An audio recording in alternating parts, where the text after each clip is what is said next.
Hey everyone, welcome back to the channel and welcome to 2024. This is going to be the first video of this year and I hope you all are having a great new year so far. And of course with 2024 now upon us, I figured now would be the best time to talk about my most anticipated films of this upcoming calendar year. And there's so much to be excited about, so much that I couldn't even fit everything onto this one video. But these are the 10 choices of movies that I'm fairly certain will come out this year. Besides one of these movies, I didn't put on other films that are rumored to be coming out this year, like Francis Ford Coppola's Megalopolis, or else I would be like right near the top of the list, obviously, Francis Ford Coppola coming back. So these are the 10 films that I know almost for a fact are coming out this year. So yeah, let's get right into it. Coming in at my number 10 most anticipated is none other than Shelby Oaks, directed by Chris Stuckman. Look, I have been following Chris Stuckman for about a decade now, and I absolutely love the guy. I think he's one of the most intelligent, well-informed movie critics on YouTube, and I certainly would be lying if I said that he wasn't an influence on me starting my own channel. And so in a lot of ways I owe a great debt to Chris Stuckman, and finally seeing him realize his dreams in his directorial debut feature is something that I'm very, very excited about. I mean, he got Keith David in this, for crying out loud, and more than anything I'm just really beyond excited for the guy, because if anyone deserves to direct a movie, it's him. Someone who truly and passionately cares about cinema so much that he lives and breathes it every day. Very, very excited for this movie, though I'm not sure what the quality is going to be. But yet again, he got the funds for this, and of course crowdfunding certainly helped. But, I just hope that this is the chance that he really shows us what he can do. Because I know there's some shorts that some people may not have been huge on from him. So that's the reason it's at number 10, just because of those factors I have stated. But I'm so happy for him regardless. And I wish him the best of success going forward in his career, because I'm certainly going to be around to see what he does. And at number 9, I have Furiosa, a Mad Max saga directed by none other than George Miller.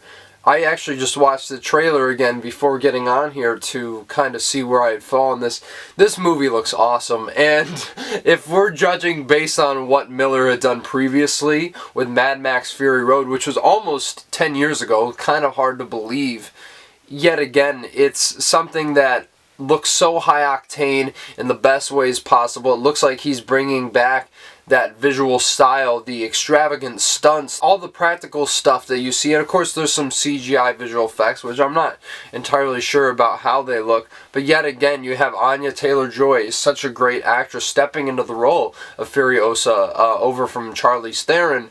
And, of course, Chris Hemsworth, who looks like he's at his most batshit crazy. And I am just beyond excited.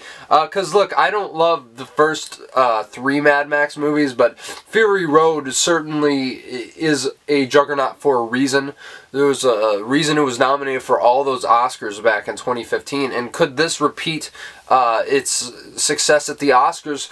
Who's to say? But certainly don't count it out, because this looks like one hell of a action movie for a really, really, truly standout character. It feels like something that wasn't made just to be made and make money. This is George Miller we're talking about. This guy deeply cares about film, and obviously he took 9 years to make this. So I certainly think we are in good hands, and considering what we've seen from the trailer, this looks absolutely amazing. I'm so excited to see this, but only time will tell if it's truly as great as we're hoping it to be.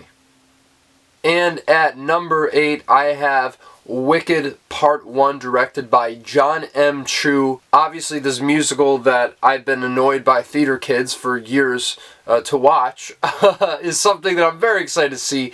Yeah, I get it's a Part 1, but yet again, you look at the cast. You got Cynthia Erivo, Ariana Grande, who I really thought was great in Don't Look Up.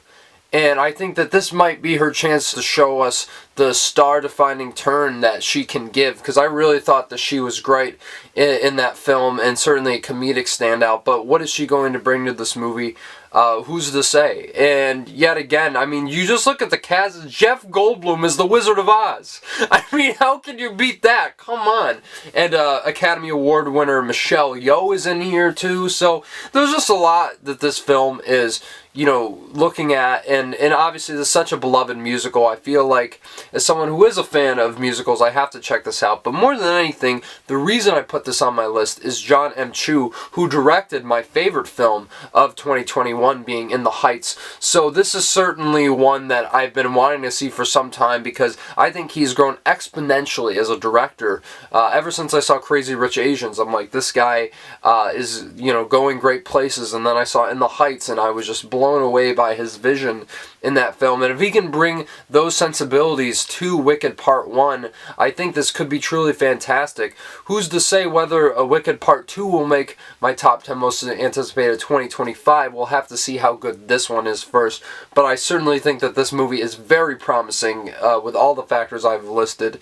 And yeah, I'm beyond excited to see it when it finally drops this year. And at number 7, I have the solo directorial debut of none other than Ethan Coen for Drive Away Dolls. As soon as I saw this trailer near the end of 2023, I was beyond excited to see this. And of course, it was originally supposed to come out last year, but was delayed to this year. And it's really interesting to finally see the Coen brothers venturing out on their own solo projects. Obviously, we saw Joel go on his own to do The Tragedy of Macbeth, which was really not my favorite movie, but quite stunning from a filmmaking and acting standpoint. And here, I mean, you just look at the cast. Margaret Qualley, Geraldine Viswanathan, Beanie Feldstein, Coleman Domingo, Pedro Pascal, Matt Damon. I mean, come on. That's enough to sell me on this film. But I think this lesbian road trip film-esque crime thriller that's very, very much within the vein of something the Coen brothers would do. I think this looks beyond intriguing. I think the character work looks like it's going to be spectacular. It looks like it's going to be a dangerous, thrilling, and overall fun ride. And I really hope the best for Ethan Coen his first time out as a solo director, because yet again, from the trailer alone, this feels like something more akin to Raising Arizona than it does a lot of the recent stuff. And though I do think it is going to have a legitimate amount of stakes, I really am all there for the wackiness that was on display in their earlier films, and kind of maybe a melding of the two. I'm really excited to see this film, and yeah, it's coming out fairly soon, so we won't have to wait too long to finally see it. And the same can also be said for my number 6 film, which is Mickey 17, directed by Academy Award winner Bong Joon-ho. This is his follow-up to Parasite that we've all been waiting for. And it's an American film, and it has Robert Pattinson in the lead, as well as Stephen Yeun, Naomi Ackie, Toni Collette, and Mark Ruffalo, just coming off his tremendous turn in Poor Things, which is bound to get him an Oscar nomination, and a film that was actually on my most anticipated films of last year. I really am excited to see what Bong Joon-ho cooks up this time, especially after making arguably the most acclaimed film of the past decade. And the only thing that I have going into this film that I'm a little trepidatious about is the fact that this is an English language film. And I'll be honest, though I really do like Snowpiercer, it's not my favorite of Bong Joon-ho's films, and neither is Okja, which I thought was good, but nothing truly spectacular like his work in Korean cinema. And obviously this is inherently a Korean film, to my understanding. It is Bong Joon-ho, of course. But yet again, it hasn't fully clicked for me 100% his other English language films, and that's the only reason I don't have this higher on the list, because we should have all the faith in the world in Bong Joon-ho after making a masterpiece such as Parasite. But yet again, it's something that I am very much looking forward to, only a couple months away. But yeah, I mean, we'll see how it pans out, but yeah, I'm looking forward to this at the very least. And now we have entered the top 5 of my most anticipated films of 2024.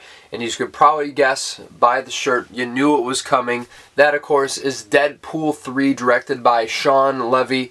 And look, I'll be honest, Shawn Levy is not a, auteur by any means. He's obviously a very much a studio filmmaker that you kind of slot into certain projects. But this is Deadpool's entry into the Marvel Cinematic Universe, and obviously they have not been on a hot streak at all lately, but there's a lot to be excited about with this film, especially merging Deadpool, the meta-ness of Deadpool as a character into the Marvel Cinematic Universe. There's so much they can poke fun of. You've obviously seen the still images of the Fox logo kind of like desolate and all this stuff. And we're getting Hugh Jackman back as Wolverine, which is going to be awesome. And you see so many things working in favor for this movie. Of course, the writer's strike was a bit unfortunate going into this film's production. But at the same time, now that that has ended, I'm really hoping that they did have time to shoot a lot of improv on this movie, because that's what Deadpool's all about. It's truly the improvised moments that make it the most special and boundary pushing in regards to its humor and what it's saying. And I think there's so much you can explore with the Disney merger, with the SAG and writer's strike. There's so many things that you can make fun of in this film, and I think there's limitless possibilities they can do. This isn't a Marvel property where they're really shoehorned into telling a specific story that will absolutely lead to nowhere for the narrative, but, go forward for the entirety of the MCU and feel like an absolute setup. I don't think Deadpool's going to have this problem, and I'm just excited to see a fun, humorous, rated R Deadpool movie. I mean, this is the MCU's first rated R film, and I'm beyond excited that they actually were saying, okay, we're going to stick true to the spirit of the first two films and keep it rated R, because I think that's the only way you can go with Deadpool in this case, and I'm beyond excited. I haven't been this excited about a MCU film in such a long time, and I really doubt that I will be going forward either. There's only a couple of projects that I'm really looking forward to in the future, just because everything has been such a train wreck with them lately, but this is one that I really am placing a lot of faith in, and I'm hoping will do some justice to the source material and the films that came before.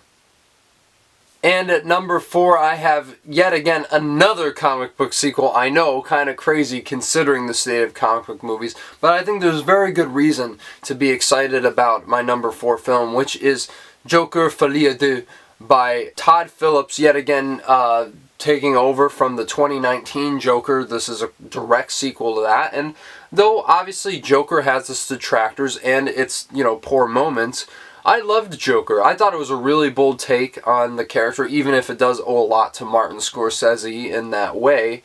But this is completely different from anything Scorsese's ever done, as this is a musical thriller starring Joaquin Phoenix once again as the Joker and Lady Gaga is Harley Quinn, and that alone excites me, because this could be an absolute train wreck for all we know.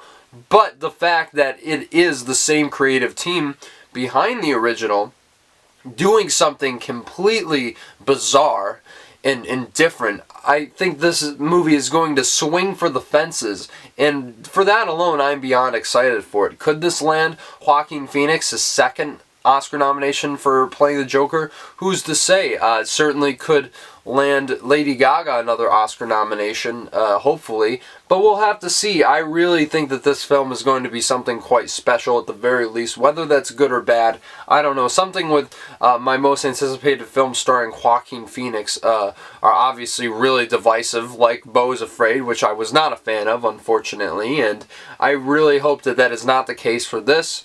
But I'm so excited to see it when it hits in October. Maybe we'll get to see it early at TIFF.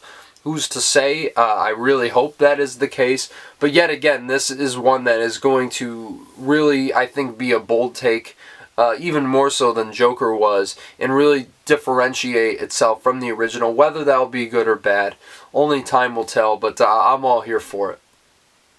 And coming in at my number 3, a film I was delighted to hear was finally coming out in 2024. That, of course, is Nasferatu, directed by Robert Eggers. And what can be said about Robert Eggers? I mean, I just watched The Lighthouse again on Halloween, and it is quite literally one of the best movies from the past half decade. watching it again, I truly realized how much of a masterpiece that film is. And with Robert Eggers coming back, I mean, he's always doing something unique. The Witch is great, and obviously, if you remember, I didn't quite love The Northman, though I did get COVID in the theater seeing that, so that could have contributed. Even so, with that film's flaws and whatnot, I still think it was an incredibly unique film, and his gothic vision always shines through. And gothic is something that is essential to a story like Nasferatu, a remake obviously, but one done by a true auteur of cinema. And I think that, you know, I'm not a huge fan of the F.W. Murnau film, if I'm being entirely honest. I think it's kind of boring, though I think Max Schreck is absolutely terrifying in some of the scariest moments I've ever seen in any film. And I think Eggers has a real opportunity to improve on that and also make Nasferatu for a modern day. This is a story that is essentially timeless and has been done many times, whether it be Dracula, what have you. But I think that a director like Eggers is more than apt to take on a movie like this. And of course, the cast is great with Aaron Taylor-Johnson, Lily Rose Depp, Emma Corrin, and of course Willem Dafoe. Always gotta love him in a Robert Eggers movie, as well as Nicholas Hoult, and of course Bill Skarsgård as Count Orlok, which, I mean, we've seen how great he was as Pennywise. Undoubtedly the standout of those It movies, and I think that this here is going to give him an opportunity to really shine as an actor.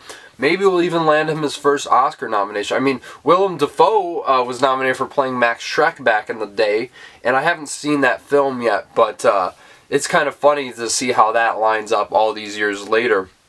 But I'm beyond the moon excited to see this. I think this could easily end up being the best horror film of the year, and I think that this could end up being one of the best movies of the year. So, yet again, we'll have to wait all the way till Christmas to see, but it's certainly one that I'm going to see and rush to the theaters as soon as it comes out. And all the way up at my number 2 spot, I have another sequel, I know, but yet again, if you were to tell me what film I would have expected Pixar to make a sequel to next, or the one that they should have, I definitely would have gone with Inside Out. Of course, Inside Out 2, directed by Kelsey Mann. This obviously is something that has a wellspring of ideas that you can dive into and jump off of. I mean, of course, the last movie that came out in 2015, almost a decade ago, you have Riley entering puberty. And now, granted, she'd be a full-grown woman at this point in time, but on the same note, I think that this is an incredibly rich place they can explore. You know, a mind entering puberty for the first time, adding anxiety in here, played by Maya Hawke. I'm really excited to see where they go with all the different emotions this time around and what they can explore. Because yet again, I mean, this is written by Meg LaFave, who was a co-writer on the original film, which he was nominated for the Best Original Screenplay Oscar. And my only concern is, I mean, this is obviously has Pete Docter's seal of approval written all over it. I've heard many things in that regard.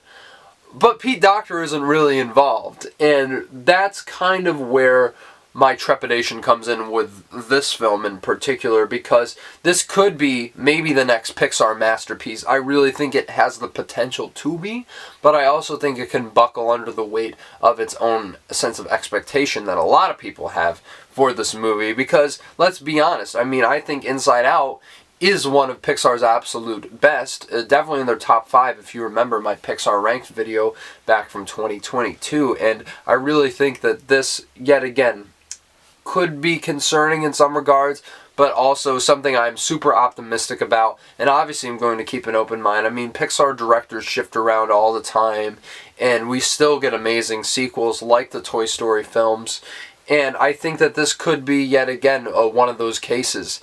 And also, I could be wrong, so fingers crossed that this truly is going to be one of their best films and one of the best films of 2024. However, My number one film is a film I absolutely have no reservations about being great at all.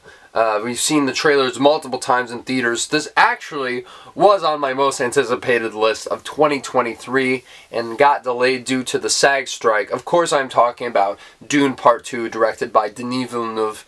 I think this could end up being one of the absolute best films of the year. Certainly a superior sequel to the original by all facets, because I think where the story is going, granted I haven't read the original Dune novel or seen the David Lynch film, but I have seen the Star Wars prequels. Hopefully that doesn't give anything away, because I have a good idea where the story is going, if that is what those movies are based on. And I think, yet again, you're adding Austin Butler, who looks completely unrecognizable, Christopher Walken, absolute legend, Academy Award-winning actor, and Florence Pugh into the mix. This is truly going to be an epic tale by all accounts. And just from the trailer alone, it looks like it's going to be one of the best shot films of the year. Of course, you know, going off the cinematography win that the original film did get at the Oscars. Yet again, there's nothing that could go wrong with this movie except it being delayed.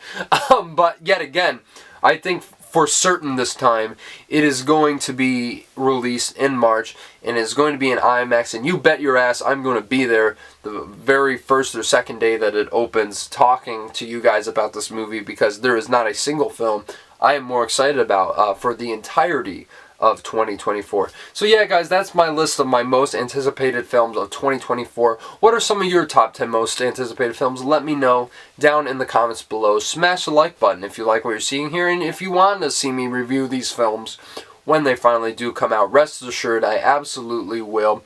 It's the least I can do, you know, especially coming on here and saying that I am going to be watching these and am excited to see these films. So yeah, guys, I think this is going to be a very great year for film, especially with the movies that I have mentioned.